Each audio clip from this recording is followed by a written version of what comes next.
We're going to start with the Eagles, who I just feel like is the worst team in the division right now. It's just,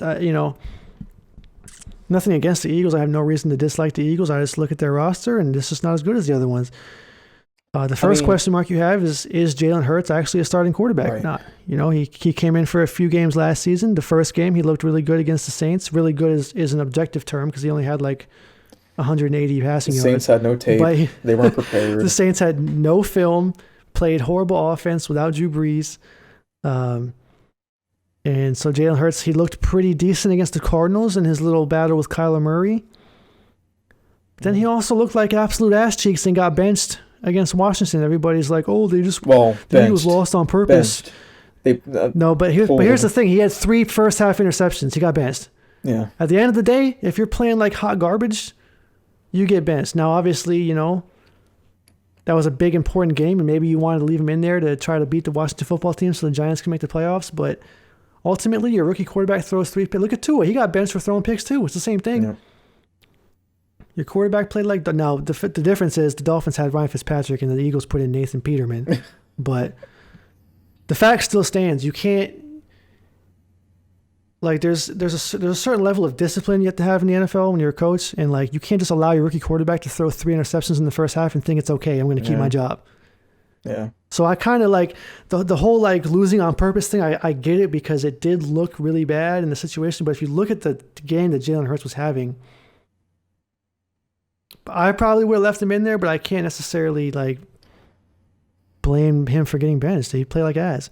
But it's really a big question of is he first of all, are the Eagles going to believe in Jalen Hurts? Because it seems like with the Eagles, every time it just depends on if they believe in their quarterback or not. Because they didn't believe in Carson Wentz, they did believe in Nick Foles, and you could see the difference. The moment they put in Joe Flacco over Jalen Hurts, might be one of my favorite games I'm going to see. But just in general, you have to rob Jalen.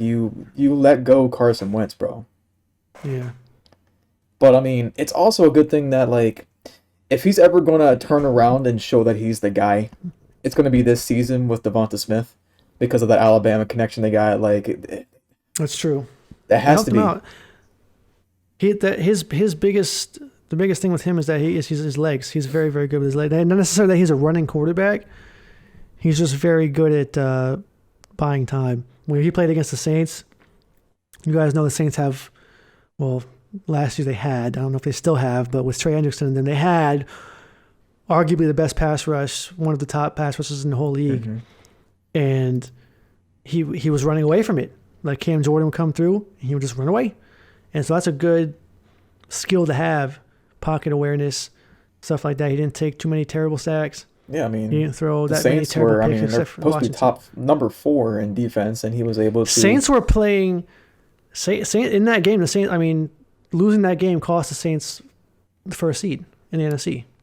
They were trying to win that game. That was no, Taysom Hill was in. It was just no. They needed to win that game badly, and Jalen Hurts came in there and did what he needed to do in his first game ever. It was very impressive. But he has to continue to improve. If he can be like Kyler Murray, he's going to be fine. He doesn't have to go out there and beat Patrick Mahomes, but he's got to be consistent. Kyler Murray is very consistent, and that's what Jalen Hurts has to do. A lot of the fantasy guys are excited about Jalen Hurts, actually. They're like, saying a lot of stuff. Lamar? Lamar numbers, please? Running quarterback? Yes, please. Yeah. But the Eagles roster on the defense. Do you have the ranks pulled up? So, so when we were looking at the Eagles in general, guys, just in deep, they didn't really seem to have any strengths. They were, okay, let me back up. So out of the entire division, the NFC East, the Eagles had the best offense, but that's not saying a lot. That number, they were 21 ranked. They were the 20. Yeah. So, it was bad. The entire division was bad at offense, but the Eagles just happened to be the best one. Now, as far as defense goes, Eagles were ranked at number 19. Then you had guys in there, the Washington football team at number 4. So it's just no, they didn't really have a strength. Washington had a strength. So it's just Giants, they seem to be more defense oriented. So that's why it's just maybe that's why they finished at the bottom of the division. They didn't seem to shine in either category. But, you're talking about with the weapons here, there's just a lot of question marks. Like I know we talked about like breakouts last couple weeks ago, and Zach Ertz, for example, like he is probably the biggest question mark for me. It's like, how do you go from being a Yeah. top 3 tight end, like along with Kittle and Kelsey, and now you're just like no one cares about you, bro. Like I know it was Wentz and Ertz. It was like the Z to Z connection. That's what they called it. And I'm just like, all right, so is he only good with Carson Wentz? I don't get it. I mean, is Goddard is he better than Zach Ertz? I don't know. I'm just saying like once upon a time the Eagles roster weapons looked good. They had Alshon Jeffrey. You had not Deshaun Jackson, Zach Ertz. Now it's just like okay, my best player might be my rookie Devonta Smith. You know? Yeah. Yeah. The Eagles roster around Carson Wentz at first, when he got hurt, the MVP season, Yeah. was good. They had a lot of talent on that team. Right. Now it's kind of like it's just a middle of the pack team, and you just look at the other rosters in the NFC East, and they just don't look like on paper that they can keep up. But listen, we saw what happened in the NFC last year, and that just anything is possible. Yeah. But on paper, I'd have to say they're the worst one. They might go like, I don't think they're trash. They might go like, it's 17 games. They might go 6-11 or something like that. Like they're not the worst team in the NFL at all. They're just not. Oh God, the NFC East is so annoying. It is. It's just annoying because like you say that they're 6-11.